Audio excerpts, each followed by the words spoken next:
সাধুগুরু, আপনার নামটা কি? আমার নাম পাগলের নাম সাই। পুরা নাম? পাগলের নাম সাই। বাড়ি? গাজীপুর, শফিপুর।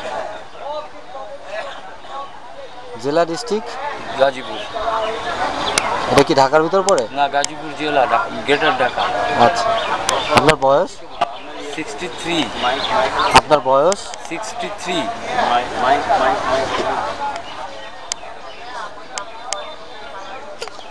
আপনি মন্টু সাইকে চিনেন? চিনতাম, এখন আর চিনব কি হবে? গভীরভাবে বলেন। আমার কাকা গুরু উনি, মন্টু শাহ আমার কাকা গুরু। ওনার সঙ্গে আমার একটা ভালো সম্পর্ক ছিল এবং এই সেউরিয়াতে আসলে আমি ওনার সঙ্গে বসতাম। তো আসলে দেখলাম যা উনি, ওনার তিরোধান হয়ে গেছে। তিরোধান, নট ধান। কারণ একটা সাধু গুরু বৈষ্ণব যখন দেহ ত্যাগ করে সে আজন্মের মতো ধ্যানে চলে যায়, তাই সেটাকে বলা হয় তিরোধান। তো আমার কাকা গুরুর কথা ভাবতে গেলেও আমার কষ্ট হচ্ছে, তাই এখানে আলোচনা করছি আমি আমার আরও অনেক সাধুগুরু ভাইদের সঙ্গে, যে ব্যক্তি এত বছর ধরে সাধনা করলো তার সিদ্ধতা কোথায়?